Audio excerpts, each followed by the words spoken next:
Hello everyone, आज हमारा class 6 का चैप्टर 5 है major domains of the earth. ठीक है, तो आज हम है ना major domains of the earth chapter के बारे में पढ़ेंगे।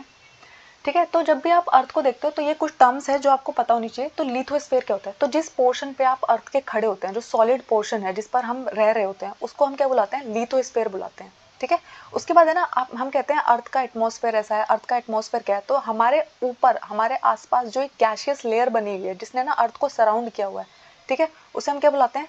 वहाँ पे बहुत सारी गैसेस प्रेजेंट है, ऑक्सीजन, नाइट्रोजन, कार्बन डाइऑक्साइड, इसको हम क्या बुलाते हैं? एटमॉस्फेयर बुलाते हैं। ठीक है, उसके बाद है ना हमारे अर्थ के बारे में आपको पता है ना, अर्थ को ब्लू प्लैनेट भी कहते हैं। ठीक है, अर्थ को ब्लू प्लैनेट कहते हैं। और उसके अलावा क्यों? क्योंकि हमारा जो अर्थ का 70% पोर्शन है वो किससे कवर्ड है? पानी से कवर्ड है। तो जो सारा एरिया अर्थ के सरफेस का पानी से कवर्ड है उसको हम हाइड्रोस्फीयर बुलाते हैं। ठीक है, बायोस्फीयर। अब बायोस्फीयर वो जोन होता है जहाँ पे ना आपको लैंड, एयर, वाटर सब कुछ पॉसिबल है, जिसकी वजह से वहाँ लाइफ एग्जिस्ट करती है।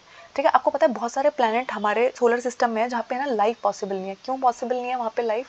क्योंकि वहाँ पर लिथोस्फेयर, एटमॉस्फेयर, हाइड्रोस्फेयर सब कुछ प्रेजेंट नहीं है। ठीक है, बहुत सारे ऐसे प्लैनेट है जहाँ पे एटमॉस्फेयर नहीं है, बहुत सारे ऐसे प्लैनेट है जहाँ पे, ठीक है, लिथोस्फेयर नहीं है, सॉलिड सरफेस नहीं है, गैसियस से ही बना हुआ है। ठीक है, तो लाइफ को पॉसिबल होने के लिए जहाँ पे लाइफ पॉसिबल हो पाती है वो जोन क्या कहलाता है? बायोस्फीयर। ठीक है, तो lithosphere, atmosphere, hydrosphere, biosphere.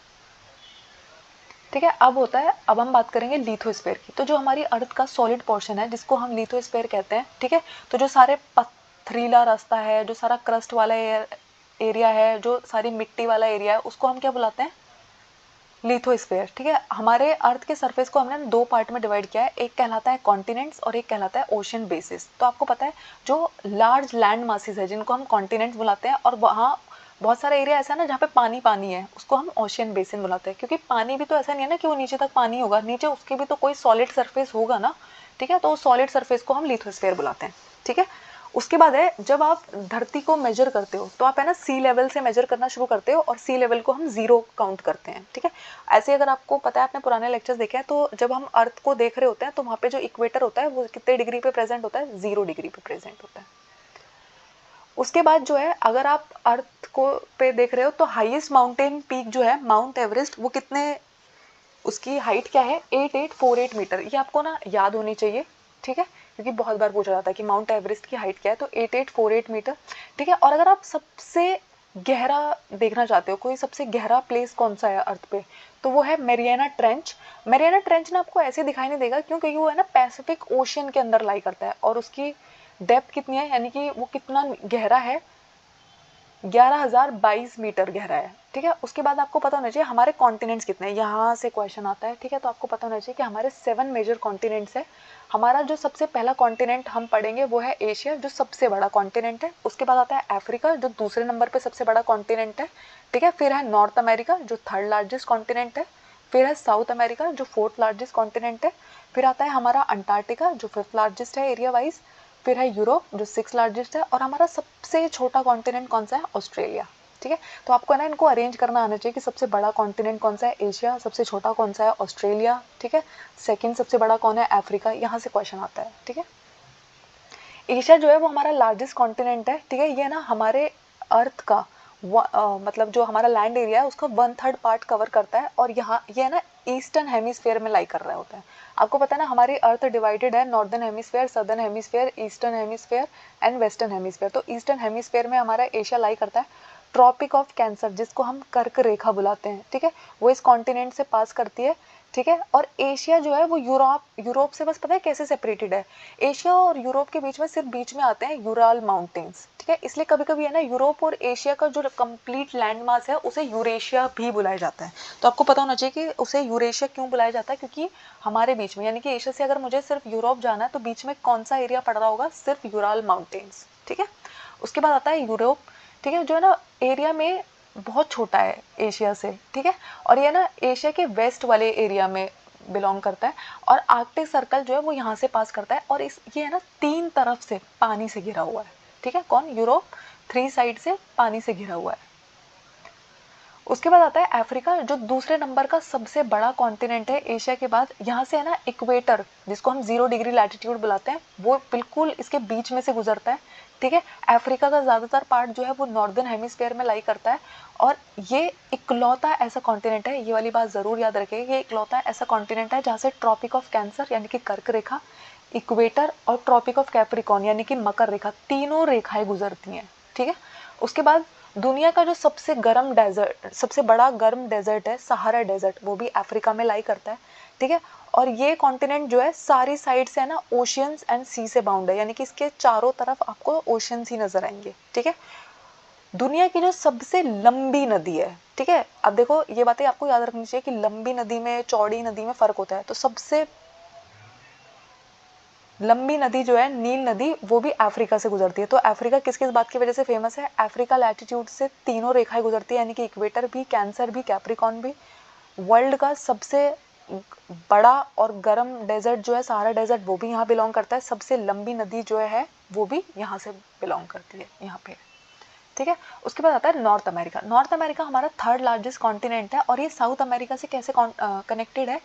इशूथेमस of Panama के थ्रू। तो इशूथेमस है ना एक नैरो एरिया होता है, ठीक है, लैंड का एक पतला सा लैंड मास का एरिया होता है जिसको हम इशूथेमस बुलाते हैं। तो इशूथेमस ऑफ पनामा किसको कनेक्ट करता है? North America and south America को, ठीक है। और ये इस पिक्चर को ध्यान से देखो तो आपको दिख रहा है north America and south America के बीच में जो एक पतला सा रास्ता है जिसे हम इशूथेमस बुला रहे हैं, ठीक है। इशूथेमस ऑफ पनामा वो किसको कनेक्ट करता है? नॉर्थ अमेरिका को साउथ अमेरिका से। अब है साउथ अमेरिका की बात, ठीक है। साउथ अमेरिका जो है वो सदर्न हेमिस्फीयर में बिलोंग करता है और वर्ल्ड की जो सबसे लंबी माउंटेन रेंज है जिनको हम द एंडीज बुलाते हैं, वो है ना यहाँ पर बिलोंग करते हैं। किसमें? साउथ अमेरिका में। साउथ अमेरिका के पास है ना सबसे बड़ी नदी है अमेजोन और सबसे लंबी नदी है अफ्रीका के पास जिसे हम नील नदी बुलाते हैं, ठीक है। तो आपको पता होना चाहिए साउथ अमेरिका के पास अमेजोन नदी है। अब कुछ एक्स्ट्रा फैक्ट जो मैंने यहाँ पे बताए, इशूथेमस किसको कहते हैं? स्ट्रेट किसको कहते हैं? तो आपने पाल्क स्ट्रेट का नाम सुना है? पाल्क स्ट्रेट है ना इंडिया को श्रीलंका से कनेक्ट करता है, ठीक है। तो जब है ना पानी का एक पतला रास्ता जो होता है ना जो दो एरिया को कनेक्ट करे उसको हम स्ट्रेट बुलाते हैं, ठीक है। और इशूथेमस क्या होता है? लैंड का, ठीक है, यानी कि एक पतला रास्ता जरूर है, ये भी एक नैरो रास्ता है लेकिन ये क्या है? ये पानी का रास्ता नहीं है, ये यहाँ पर है ना लैंड प्रेजेंट है, ठीक है। तो नॉर्थ अमेरिका साउथ अमेरिका से इशूथेमस ऑफ पनामा के थ्रू कनेक्टेड है और स्ट्रेट जो है उसका एग्जांपल कौन है? पाल्क स्ट्रेट जो इंडिया को श्रीलंका से जोड़ता है, ठीक। अब आता है ऑस्ट्रेलिया। तो ऑस्ट्रेलिया आपको पता है ऑस्ट्रेलिया सबसे छोटा कॉन्टिनेंट है, ठीक है, और ये ना सदर्न हेमिस्फीयर में है, पूरा का पूरा सदर्न हेमिस्फीयर में है और इसके चारों तरफ पानी है, इसलिए इसे है ना आइलैंड कॉन्टिनेंट भी बुलाते हैं। आपको पता है ना आइलैंड हम उस एरिया को बुलाते हैं जो हर तरफ से है ना पानी से घिरा होता है, ठीक है। तो इसकी चारों साइड पानी से घिरी हुई है इसलिए हम इसको आइलैंड कॉन्टिनेंट भी बुलाते हैं। उसके बाद आता है अंटार्कटिका। ये भी सदर्न हेमिस्फीयर में है, ये बहुत बड़ा कॉन्टिनेंट है ऐसे तो, लेकिन यहाँ पे है ना साउथ पोल। तो आपको पता है ये जो हमारा अंटार्कटिका है ये साउथ पोल रीजन में प्रेजेंट है और यहाँ पे ना पूरा का पूरा एरिया है ना बहुत ही थिक आइस शीट से एकदम कवर्ड रहता है। आपको पता है ना जो हमारा साउथ पोल है वो पूरा का पूरा जमा रहता है, वहाँ पे है ना बहुत ज़्यादा आइस ही प्रेजेंट है, इसलिए है ना वहाँ पे कोई ह्यूमन सेटलमेंट नहीं है, यहाँ पे है ना कोई लोग नहीं रह रहे होते हैं। अंटार्कटिका में अगर आप जाएंगे वहाँ पे कोई पौधे नहीं है, वहाँ पे कोई लोग नहीं रह पाते, बर्फ़ ही बर्फ़ नज़र आएगी आपको, ठीक है। लेकिन वहाँ पे ना रिसर्च स्टेशन है। रिसर्च स्टेशन का मतलब होता है देखो बाकी की कंट्रीज़ है ना उस एरिया में रिसर्च करती रहती है, तो इंडिया के भी वहाँ पे 2 रिसर्च स्टेशन है जिनका नाम है मैत्री एंड दक्षिण गंगोत्री। तो आपको ये दोनों याद रखने हैं क्योंकि सीटेट ना आपसे एग्जाम में पूछ लेता है अगर आप सोशल साइंस के लिए दे रहे हैं, ठीक है, कि मैत्री और दक्षिण गंगोत्री ये 2 रिसर्च स्टेशन किस कंट्री के हैं। तो आपको पता होना चाहिए ये इंडिया के हैं। ये कहाँ पर लोकेटेड है? इनको हमने अंटार्कटिका में छोड़ा हुआ है। कभी कभी वो आपसे है ना ये पूछेंगे कि इंडिया के 2 रिसर्च स्टेशन का नाम बताइए, तो आपको पता होना चाहिए मैत्री एंड दक्षिण गंगोत्री। उसके बाद आता है हाइड्रोस्फीयर। तो मैंने बताया अर्थ को है ना ब्लू प्लैनेट कहलाते हैं, क्यों? क्योंकि इसका जो 71% पार्ट है वो है ना पानी से कवर्ड है और 29% जो है वो लैंड है, ठीक है। हाइड्रोस्फीयर जो होता है उसका मतलब होता है जो सारा का सारा पानी अवेलेबल है। पानी कहाँ कहाँ अवेलेबल है आपको पता है? हमारे जो ओशियंस है, ठीक है, रिवर्स है, लेक्स है, आइस ग्लेशियर्स में जो जमी हुई है, ठीक है, अंडरग्राउंड वाटर, वाटर वेपर जो एटमॉस्फेयर है, उन सब की बात हम कर रहे हैं। ये सब कुछ किस में काउंट होता है? हाइड्रोस्फीयर में, ठीक है। जो 97% अर्थ का वाटर है वो है ना समुद्र में मिलता है, लेकिन वो है ना इतना सॉल्टी है कि उसे हम यूज़ नहीं कर सकते, इसलिए जो हमारे पास फ्रेश वाटर अवेलेबल है ना वो 3% ही है, बल्कि 3% भी हम सारा का सारा पानी पीने के लिए यूज़ तो फिर भी नहीं कर सकते, ठीक है। तो पीने वाला परसेंटेज तो बहुत कम है पानी जिसको हम पी सकते हैं। अब आते हैं ओशंस की बात करते हैं। अभी हमने कॉन्टिनेंट्स की बात की, हमारे पास 7 कॉन्टिनेंट्स हैं, लेकिन हमें ओशंस की बात करनी है अब। तो हमारे पास है ना 5 मेजर ओशंस है। तो हमारा जो पहला ओशन है, सबसे बड़ा ओशन है, वो है पैसिफिक ओशन। ये हमारा सबसे बड़ा ओशन है और इसकी जो शेप है, अगर आप इसको देखोगे तो ये ना गोल है, ठीक है, सर्कुलर है। उसके बाद आता है हमारा अटलांटिक ओशन, ये सेकंड लार्जेस्ट है और इसकी जो शेप है ये एस शेप का नजर आता है। अटलांटिक ओशन का शेप क्या है? S shape. थर्ड है हमारा इंडियन ओशन, ये थर्ड लार्जेस्ट है। इसकी शेप है ना ट्रायंगल जैसी दिखती है और ये इकलौता ऐसा ओशन है जिसका नाम है ना कंट्री के ऊपर है। आप सोचो इसका नाम इंडियन ओशन क्यों है? क्योंकि इंडिया जो एक कंट्री है उसके नाम पे इसका नाम रखा गया है, ठीक है। लेकिन Pacific ocean, Atlantic ocean, southern ocean, Arctic ocean, इनके साथ ऐसा नहीं है, ठीक है। तो ये है ना बहुत बार एग्जाम में पूछा जाता है, एसएससी भी इसको बहुत बार पूछता है, ठीक है। बहुत सारे टीचिंग एग्जाम्स में भी क्वेश्चन पूछा जाता है कि एक ऐसे ओशन का नाम बताओ जो ट्रायंगुलर, मतलब जिसका नाम है ना एक कंट्री के नाम पे रखा गया और उसका शेप क्या है, ठीक है। तो ट्रायंगुलर इसकी शेप है और इसका नाम इंडिया पे रखा गया, तो ये इकलौता ऐसा ओशन है। उसके बाद आता है हमारा फोर्थ ओशन, जिसका नाम है सदर्न ओशन और ये चौथा सबसे बड़ा ओशन है। और फिर आता है हमारा आर्कटिक ओशन, जो सबसे छोटा ओशन है, ठीक है। तो आपको पता होना चाहिए पैसिफिक ओशन सबसे बड़ा है, आर्कटिक ओशन सबसे छोटा है और इंडियन ओशन वो इकलौता ऐसा ओशन है जिसका नाम किसी कंट्री के ऊपर है। अब हम पढ़ेंगे इनके बारे में, ठीक है।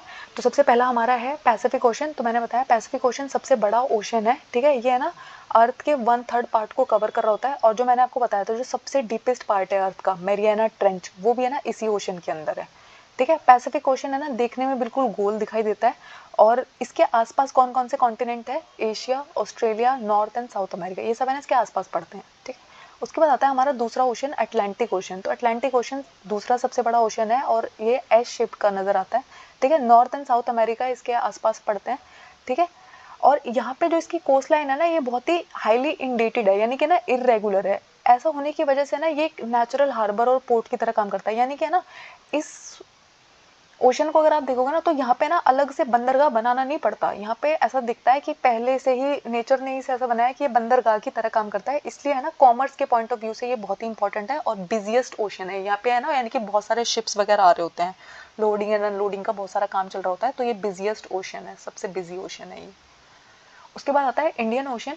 इंडियन ओशन वो इकलौता ऐसा ओशन है जिसका नाम किसी कंट्री के ऊपर पड़ा है और वो कंट्री है इंडिया। इस ओशन की जो शेप है वो ट्रायंगुलर है और इसके आसपास कौन है? इसके नॉर्थ में एशिया है, इसके वेस्ट में अफ्रीका है, इसके ईस्ट में ऑस्ट्रेलिया है, ठीक है।